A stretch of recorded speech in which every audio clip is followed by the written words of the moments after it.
그래요. 예, 저도 성탄 이 인사들을 이렇게 막 하려니까 어색함도 좀 있더라고요. 예, 우리 성탄에 대해서 우리가 이렇게 기쁘게 막 서로 이야기하고 해본 적이 참 오랜만이다는 생각이 듭니다. 코로나 기간 동안 그런 모습들이 많이 없었던 것 같아요. 예, 우리가 서로가 좀 그러한 기쁨도 나누고 그런 모습들이 이제 회복이 돼야 될 것 같습니다. 오늘 말씀의 제목은 그리스도의 나심입니다. 예, 매번 뭐 설교가 성탄절이든 부활절이든 뭐 추수감사절이든 거의 다 비슷한 그 설교들이 매번 반복이 되죠. 오늘은 좀 더 이 말씀의 그 단어에 조금 더 집중해서 그동안 우리가 간과했던 그러한 부분들을 조금 자세히 살피는 그런 시간을 좀 가질까 합니다.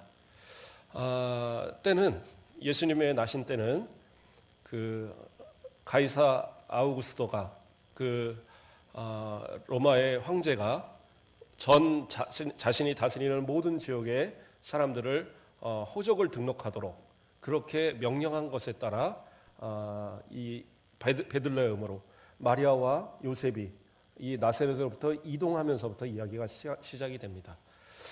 자, 우리가 이 내용을 이렇게 보면 좀 이해하기 어려운 부분들이 몇 가지가 있습니다. 예, 굳이 왜 이 당시에 지금 우리 한국처럼 무슨 호적이 있어서 자기 고향으로 꼭 이렇게 고향이 등록이 되고 이래야 될 건 아닐 텐데 왜 유대인들이 자기 고향에 가서 이러한 등록을 하도록 그렇게 명령을 했을까? 이것은 학자들은 이야기할 때에 이 로마가 다스리고 있는 모든 나라를 다 이렇게 자기 고향으로 가서 등록하라고 하지는 않았을 거라고 봅니다. 자기의 거주지, 사는 곳에서 등록을 대부분 하도록 했을 거예요. 근데 왜 유대인들은 그렇게 하느냐? 유대인들한테는 좀 특별한 풍습이 있기 때문에 그런 거예요. 특별한 문화가 있어요. 뭐가 있습니까? 희년이라는 게 있습니다. 희년은 뭐가 특별합니까?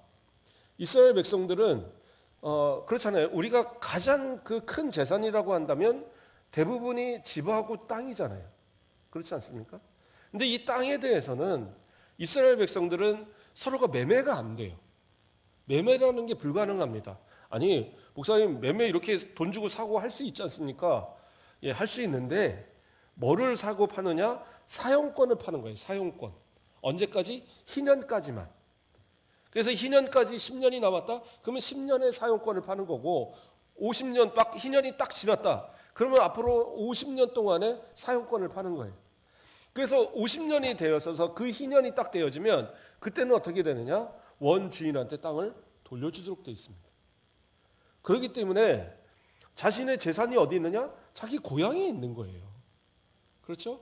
고향에 있기 때문에 그 재산에 대한 파악, 그 땅의 토지에 대한 파악을 하려면 고향에 등록이 돼 있어야지만 가능한 겁니다. 그래서 이것이 유대인들에게만 좀 특별하게 자신의 고향으로 가서 그렇게 등록하도록 하는 그러한 어떤 특별한 명령을 내렸을 것으로 그렇게 봅니다. 예. 그래요. 오늘 초등부 아이들이 좀 아까부터 많이 떠드는데 대은이가 목소리가 크다. 그렇죠? 누구네 집 아들이시니. 자, 어쨌든 자, 그래서 우리 그 호적을 그렇게 등록하도록 해서 이제 요셉이 나사렛으로부터 베들레헴으로 가게 됩니다. 그러면 요셉은 왜 베들레헴으로 가느냐? 그가 다윗의 자손이었고 베들레헴이 원 고향인 거예요. 그래서 그 나사렛에 살고 있지만 저 나사렛에서부터 베들레헴까지 이동을 하게 된 겁니다. 그러면 그러니까 나사렛부터 베들레헴까지의 거리는 얼마가 되느냐? 직선 거리로는 한 120km 된답니다. 그런데 길을 이렇게 돌아가면 한 150km, 길게 잡는 사람들은 한 160km까지 잡더라고요. 그러면 어느 정도 거리냐? 우리 순천에서 대구 정도 가는 거리, 그 정도 거리일 것 같아요. 그러면 대구까지 우리가 차 운전해서 가면 얼마나 걸립니까? 한 2시간 반, 2시간 그 정도 걸리죠. 예, 목사님 그렇게 빠릅니까? 예, 뭐 좀 천천히 가면 3시간 걸릴 수도 있겠죠. 어쨌든 그 정도 거리인데 걸어서 간다면 얼마나 걸릴까요? 걸어서 간다면 일반적인 사람들이 걸어서 그 당시에 이런 광야의 이런 길들을 걸어서 갈 수 있는 것이 보통 20km에서 30km라고 합니다. 왜냐하면 우리나라에서도 국토대장정, 학생들이 국토대장정 같은 거 하잖아요. 그러면 보통 20에서 30km 잡고 간대요, 하루에. 그래도 막 발톱도 빠지고 막 그런단 말이에요.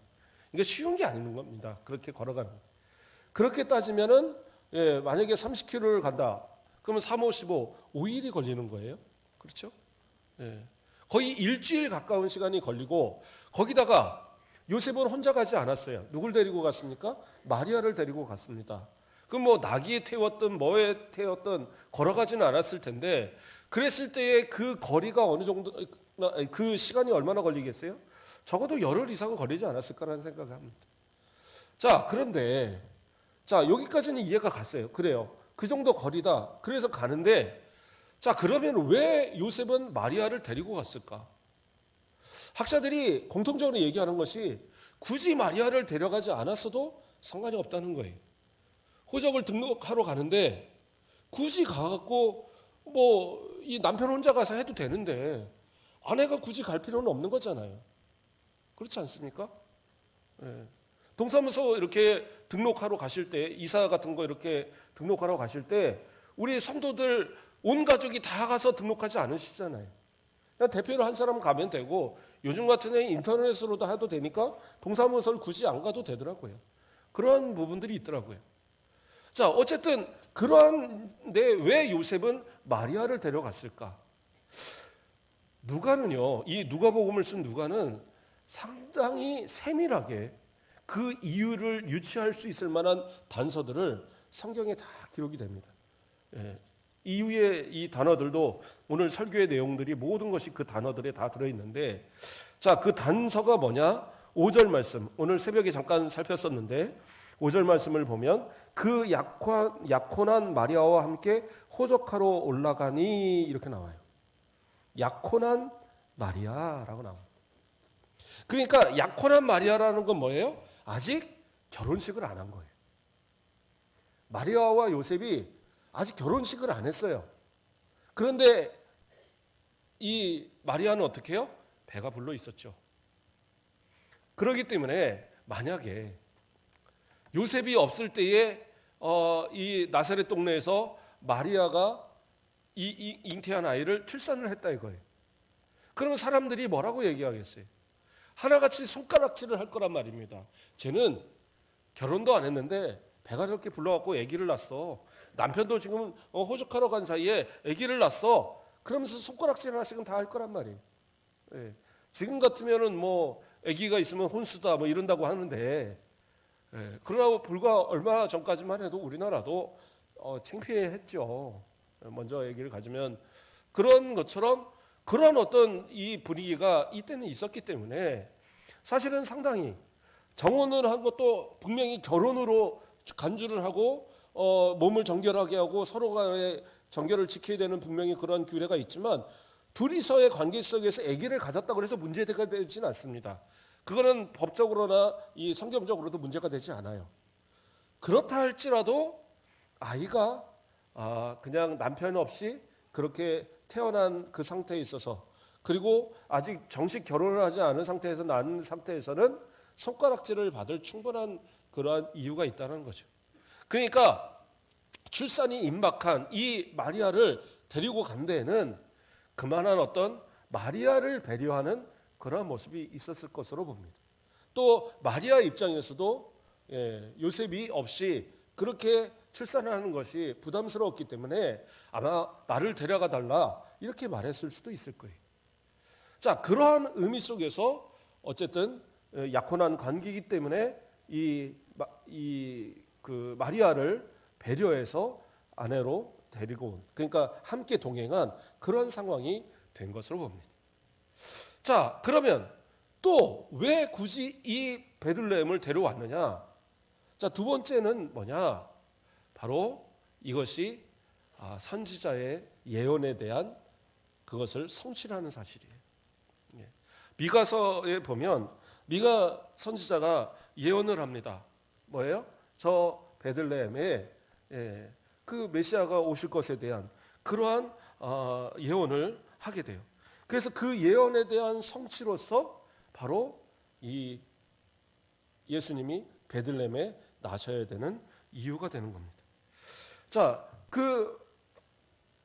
예수님께서 나신 소식을 듣고 그 소식이라기보다는 뭐죠? 별을 보고 동방 박사들이 찾아왔을 때 가장 먼저 어디를 갑니까? 예루살렘을 찾아갔어요. 예루살렘을 찾아갔는데 거기서 그들이 유대인의 왕으로 나신 이가 어디 있습니까? 라는 질문을 던졌을 때에 사람들은 막 소동을 했어요. 몰라요. 아니 도대체 왕이 어디 태어났어? 어디 태어났어? 그래서 그 소동을 듣고는 헤롯이 그 박사들을 부릅니다. 그리고 너희들 왜 왔냐? 물어보니까 유대인의 왕으로 나신 그분을 찾기 위해서 우리가 별을 보고 여기까지 찾아왔습니다. 그러니까 이제 이 헤롯이 자기가 지금의 왕인데 유대인의 다른 왕이 태어났다고 하니 얼마나 그러니까 긴장이 됐겠습니까? 헤롯은 에돔 족속으로서 원 유대 족속이 아닙니다. 그런데 유대 족속이 이 에돔 족속을 이렇게 점령을 하면서 에돔이 원래 이제 있던 세일 땅에서 쫓겨나고 그 다음에 이 사람들이 이드메 지역으로 내려오면서 이드메 지역을 유대가 그것을 다 점령해 버렸어요. 그러면서 유대 사람들의 그 족속에 이 에돔 족속이 그냥 합류가 돼 버린 겁니다.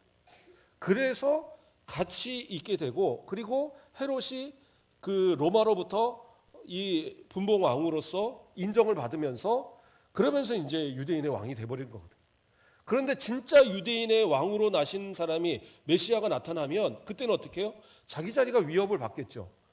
그렇기 때문에 이제 이 나신 아기를 제거하기 위해서 그 대제사장들과 그리고 그 서기관들을 불러 모아서 도대체 메시아로 나시리가 어디 태어나겠느냐? 유대인의 왕으로 태어나리가 어디 태어나겠느냐? 이것을 물어봐요. 그랬을 때에 그들이 바로 미가 선지자의 그 말씀을 인용해서 유대 땅 베들레헴에 태어날 겁니다라는 것을 말하고 있어요. 바로 그것이 이 베들레헴에 예수님이 태어나야 되는 그러한 이유 가운데 하나가 되는 거예요. 선지자의 그 예언의 말씀을 그대로 성취하기 위해서 그것을 성취해야 그래야지 메시아잖아요. 성경에 아무런 근거가 없는데 어딘가에서 태어났다고 그래서 내가 예수야. 그런 사람은 그때도 많았어요. 예수님 시대에도 예수님 전 시대에도 그런 사람은 많았다고요. 그런데 예수님처럼 성경의 모든 예언들을 다 성취하시는 그러한 분은 예수님밖에 없었거든. 그래서 예수님이 바로 그 자신의 그러한 어떤 이 태어남에 대한 이 부분을 성취하시기 위해서 하나님께서 그 예수님을 그 베들레헴에서 태어나도록 그렇게 역사를 하신 거예요. 자, 또 하나의 이유는 무엇일까? 이것은 어떻게 보면 첫 번째 이야기했던 것보다도 좀 더 약간은 치욕스러울 수 있는 그런 부분이 될 수도 있습니다. 뭐냐? 이 마리아가 그 요셉이 아버지가 아닐 것으로 여기는 그러한 사람들도 있었을 거로 보는 겁니다. 그래서 이 요셉은 또 이 마리아를 더더욱 데려갔어야 되는 상황이 돼요. 왜냐하면 예수님께서 나사렛에서 복음을 전하실 때 제자들과 한번 갔을 때 그때 그곳에서 이 동네 사람들이 뭐라고 얘기하느냐? 예수님을 향하여서 저 마리아의 아들 목수가 아니냐라는 말을 던집니다. 마리아의 아들 목수가 아니냐. 자, 보통은 아버지의 이름을 대고 그 다음에 아들의 이름을 대죠. 그렇죠? 엄마의 이름을 대고 아들의 이름을 대는 경우는 극히 드물어요. 물론 뭐 아버지가 돌아가신 경우가 있어서 뭐 일찍 돌아가셔서 그랬다면 그럴 수도 있을 것 같아요. 그러나 예수님께서 목수의 일을 하셨다라는 것은 요셉과 더불어서 그 목수의 일을 혼자서 그 목수의 일을 하셨을 리는 없거든요.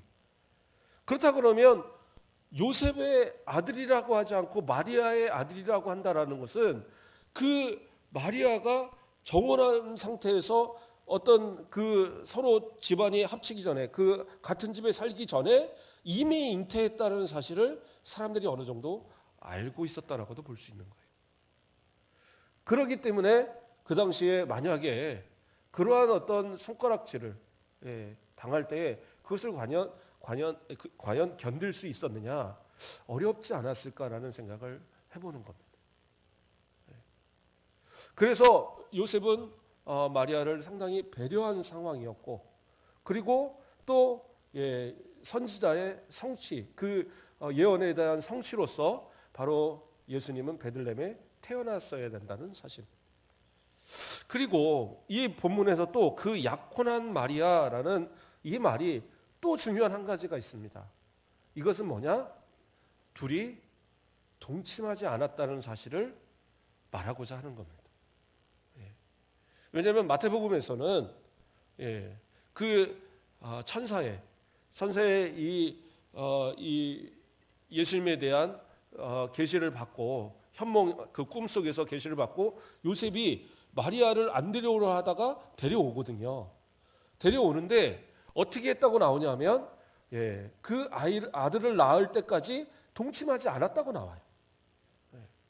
그러니까 아들을 낳을 때까지 동침하지 않았다는 사실을 마태복음에서는 명확하게 얘기했고, 누가는 이 약혼한 상태라는 이 말을 통해서 둘이 아직 동침하지 않은 동정녀의 상태다, 아직 처녀의 상태로서 아이를 낳는다라는 사실을 강조하기 위해서 이 약혼이다라는 말을 여기다 집어넣고 있는 거예요. 그래서 누가는 상당히 아주 그 세밀한 이러한 그 단어 사용을 하고 있는 겁니다. 자, 그래서 이 베들레헴에 이제 예수님은 나게 되셨는데, 자, 또 그 다음 단어가 뭐가 중요한 단어가 있느냐? 4절 말씀을 보면 요셉도 다윗의 집 족속이므로 갈릴리 나사렛 동네에서 유대를 향하여 베들레헴이라 하는 다윗의 동네로 이렇게 나옵니다. 그냥 베들레헴으로 이주했다라고 말하면 되는데 굳이 다윗의 족속이고 다윗의 동네로 이동했다라고 나와요. 다윗의 동네라고 베들레헴을 부르는 이유는 뭐냐? 우리는 자꾸 그 다윗을 생각하면 예루살렘 성만, 다윗 성만 생각을 하잖아요. 근데 실제로 다윗의 동네는 어디냐? 베들레헴이에요. 왜? 다윗이 베들레헴에서 태어나고 자랐기 때문에 베들레헴이 다윗의 동네가 맞습니다. 그래서 이것이 왜 중요하냐? 바로 예언되어진 다윗의 후손으로 이새의 뿌리 가운데 나실 메시아, 이사야서로 예언했던 그 메시아가 바로 예수님이라는 사실을 보여주기 위해서 이 다윗의 동네라는 단어를 사용하고 있는 거예요. 뿐만 아니라 다윗에게 하나님께서는 약속을 하셨습니다. 그렇죠? 다윗이 성전을 지으려다가 짓지 못했죠. 왜요? 너는 피를 많이 흘렸기 때문에 지어서는 안 된다. 누구에게? 그 아들에게 솔로몬에게 짓겠다 약속을 하시면서 하시는 말씀이 뭐였어요? 너의 그 왕위를 계속 이어가게 하겠다고, 끊이지 않도록 하겠다라는 약속을 하셨어요. 그래서 이스라엘 백성들은 생각할 때에 다윗의 왕권이 그 BC 586년 이 유대의 멸망과 더불어서 그때 바벨론에 멸망되면서 왕권이 끊어져 버렸었거든요. 그 다음부터는 다시 왕권이 세워지지 않았어요. 그랬기 때문에 이스라엘 백성들은 어떻게 생각했느냐? 그 다윗의 언약, 하나님께서 다윗과 하신 그 언약을 이을 자가 메시아라는 생각을 갖고 있었던 거예요. 그렇기 때문에 예수님께서 다윗의 동네에 태어나셨다라는 사실은 뭐냐? 그가 메시아라는 확실한 증거가 되어지는 겁니다. 그래서 예수님을 예수님께서 예루살렘을 입성하셨을 때, 입성해서 그리고 성전에 계실 때에 그때 어린아이들이 소리치면서 뭐라 그러느냐? 호산나, 다윗의 이름으로 오시는 다윗의 자손 예수여, 막 그렇게 노래를 불렀어요. 그러니까 막 제사장들이 막 부글부글 분노했다라고 성경은 나오거든요. 왜 분노했느냐? 그게 바로 메시아라고 부르는, 그것이 그리스도라고 부르는 이유가 되는 거예요. 그러니까 그 고백이 되는 겁니다. 그러니까 다윗의 자손이다 얘기하면서 그를 향하여 호산나 외치는 것은 결국에는 백성들이 그리고 그 어린아이들이 예수님을 왕으로 메시아로 인정하는 그런 상황이 되니까 그것에 대해서 반대하는 제사장들, 서기관들 또는 바리새인들 이런 사람들은 그것으로 인하여 분노할 수밖에 없는 겁니다. 뿐만 아니라 또 예루살렘으로 가실 때에 그때 맹인 하나가 또 예수님을 향하여 소리칩니다. 다윗의 자손 예수여 나를 불쌍히 여기소서라고 큰 소리쳐서 외치죠. 심지어 길거리에 구걸을 하는 눈먼 맹인까지도 예수님에 대해서 듣고 알고 그가 다윗의 자손 예수라고 그렇게 고백하고 있다는 거죠. 이것이 얼마나 중요한 얘기냐. 바로 그 왕권을 이을 그가 예수님이다라는 고백을 하고 있는 거예요. 그래서 예수님을 통해서 그 약속은 그대로 영원한 왕권을 행사하시는 예수님께서 그 모든 걸 성취하신 거죠. 그래서 예수님께서 이 베들레헴에 나셨다라는 이 사실은 상당히 중요한 그러한 역할을 하고 있는 겁니다.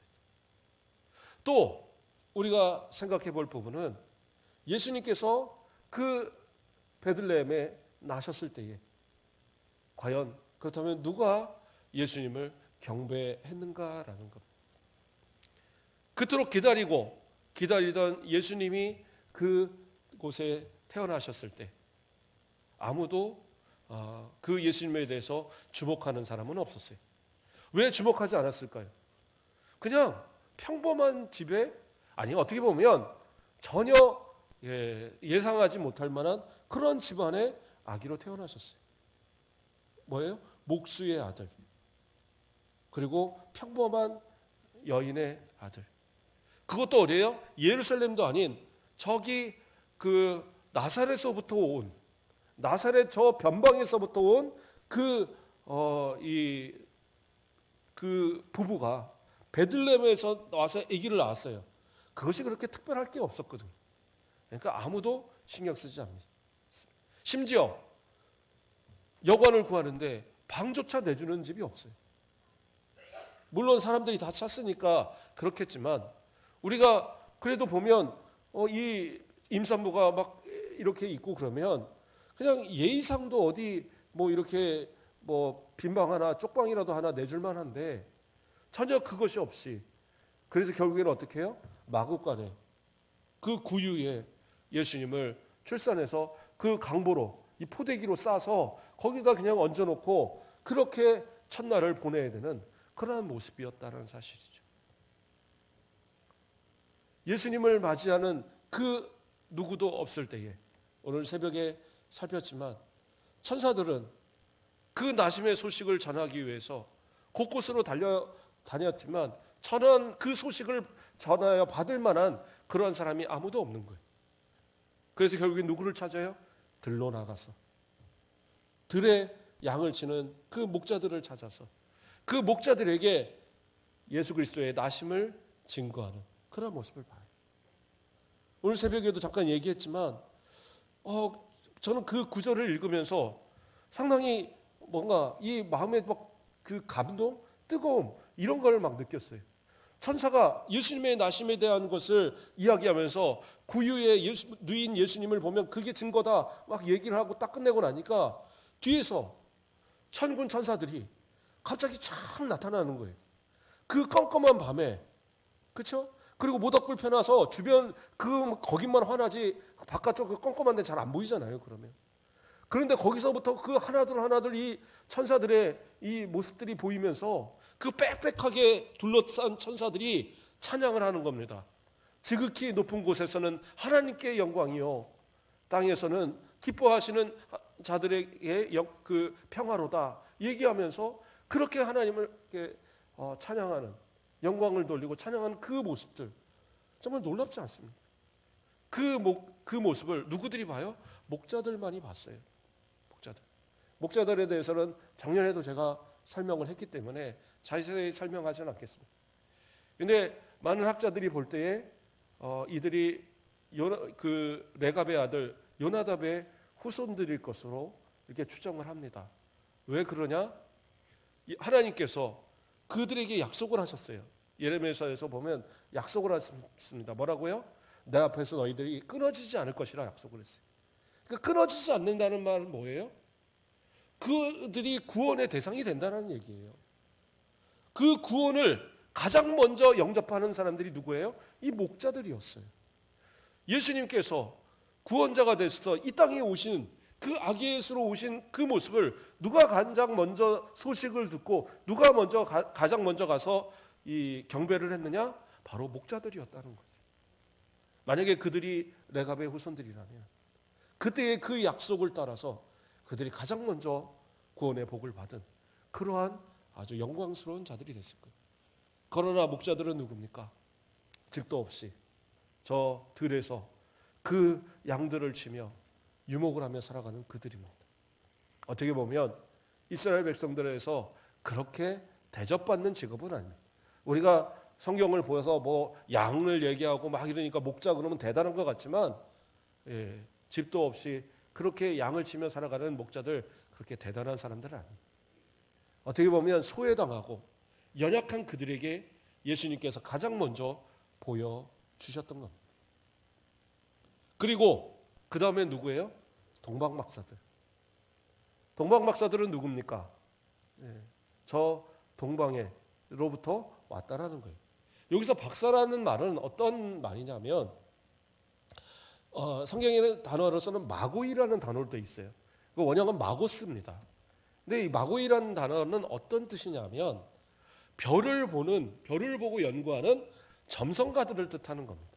그러니까 뭐 점을 치는 사람으로 볼 수도 있고 그리고 별을 연구하는 사람으로 볼 수 있어요. 그래서 그 사람들을 마고이라고 말을 하는데 마고스라고 말하는데 이 단어가 원래가 바벨론에서부터 사용되던 단어라고 합니다. 그러니까 바벨론의 바벨론의 다음이 뭐예요? 거기서 바사 왕국, 그렇죠?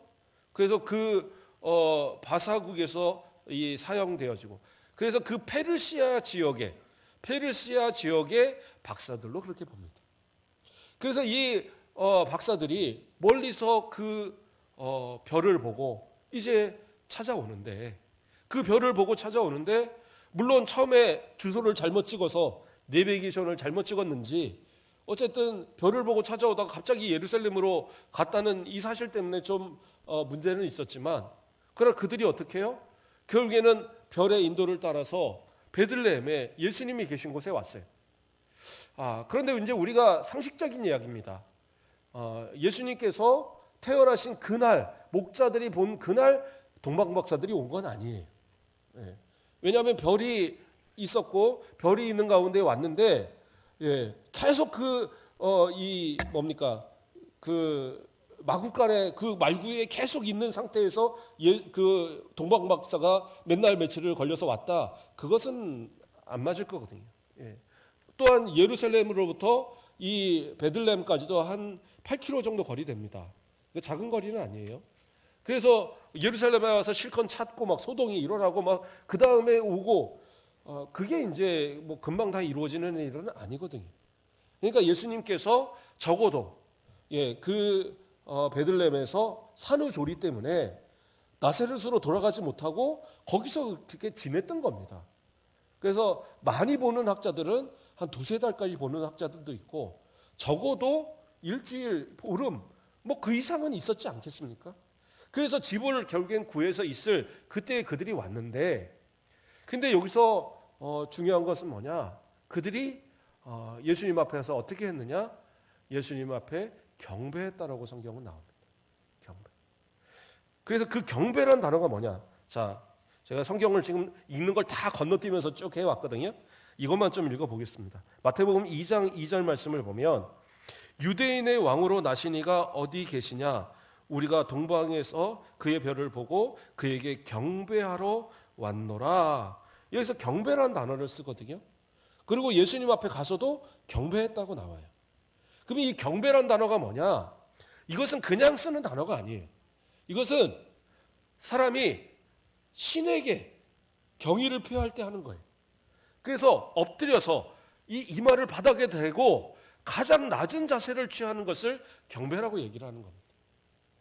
그러니까 예수님 앞에 그 아기 예수께 뭐 이 예루살렘 성 안에 들어있는 그런 경우나 아니면 어느 귀족 집안에 태어난 그런 경우도 아닌데 그냥 어느 집에 그냥 그 셋집에 그냥 잠시 머물러 있는 그 가운데에 그냥 그 안고 있는 그 아기 예수한테 거기서 엎드려 경배를 하는데 이 이방의 동방에서부터 온 이 이방의 박사들이 그 앞에 신 앞에 드리는 왕 앞에 드리는 가장 최고의 그러한 경의의 표시를 하면서 그렇게 예물을 드리고 그러한 경배를 드렸다라는 거예요. 이것은 뭡니까? 예수님께서 또 그 구원의 소식이 이방인들에게 전해지고 이방인들로부터 경배를 받는 그러한 역사가 일어났어요.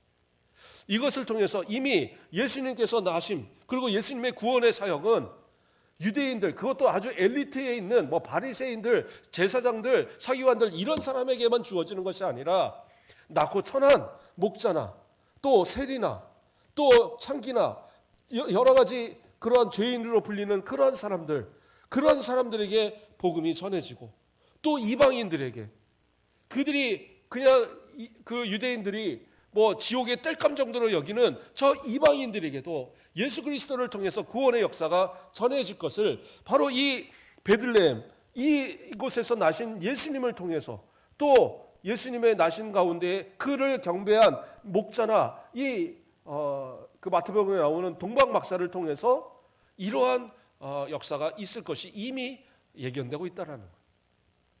누가는 그리고 마태는 이러한 부분을 정말로 이 세밀하게 기록을 하면서 이 구원의 소식이 단순히 유대인에게만 기쁜 소식이 아니라 온 세상이 기뻐하고 온 세상이 누릴 구원의 소식이라는 사실을 성경에서 밝히고 있는 겁니다. 말씀을 정리하겠습니다.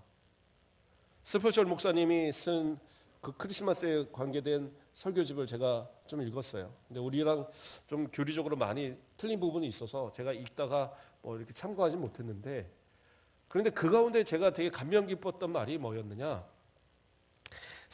세상에는 여러분의 방이 없습니다라는 그런 구절이 나오더라고요. 세상에는 여러분의 방이 없습니다. 예수님께서 그 방을 구하시려고 할 때 물론 그 어머니 아버지 요셉과 마리아가 방을 구하려 할 때에 구할 수가 없었어요. 그러나 이 세상에서도 마찬가지라는 겁니다.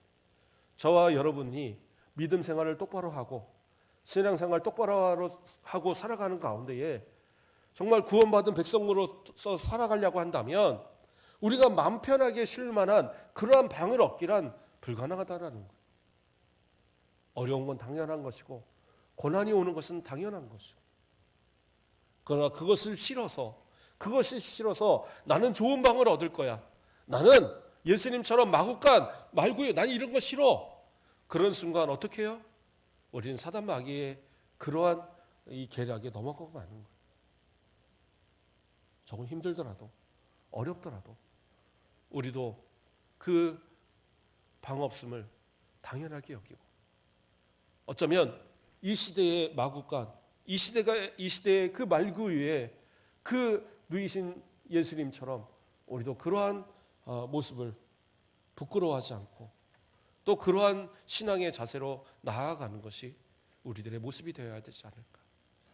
예수님께서는 우리를 위해서 저 영존하신 하나님의 본체이시고 그 성자 하나님이 이 땅에 우리를 위해서 오셨고 그리고 우리의 구원자가 되시기 위해서 성경에 있는 모든 그 말씀을 다 성취하시기 위하여 그 유대 땅 베들레헴에 그것도 빈방이 없는 그 마구간에 그 말구에 그 첫날 밤을 보내게 되셨어요. 그리고 그의 인생 동안 우리의 모든 생사고락을 다 겪으시고 그리고 공생의 3년을 거쳐서 십자가로 그리고 부활로서 우리의 구원을 완성하셨다는 사실. 이 놀라운 하나님의 은혜, 이 놀라운 예수님의 사랑을 받은 우리라고 한다면 이 성탄의 아침 우리도 그 빈방 없는 그 말구 위에 처하는 것을 결코 부끄러워하지 말고 예수님의 그 나심의 소식을 천사들처럼 세상 가운데 담대하게 증거하고 목자들처럼 또 동방박사처럼 예수님을 가장 우리의 마음에 경배하는 그 모습으로 정말 내가 할 수 있는 최고의 경배로 최고의 경의로 하나님 앞에 영광 돌리고 예수님 앞에 나아가는 그러한 저와 여러분의 모습 되길 주님의 이름으로 축복드립니다. 기도하겠습니다. 사랑의 하나님 감사를 드립니다.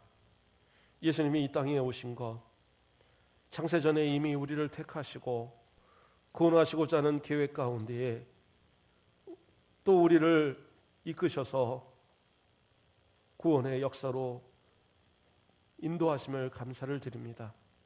우린 연약하고 부족하지만 하나님께서 강권적인 역사로 택하시고 구원하셨사오니 이 놀라운 구원의 은혜에 우리가 결코 부끄러움 없이 살아갈 수 있도록 우리도 저 허름한 마구간 그 위에 누인 예수님과 동행하기를 부끄러워하지 않는 진짜 믿음의 사람들, 진짜 복음에 합당한 삶을 살아가는 우리 모든 성도들 되도록 축복하여 주시옵소서.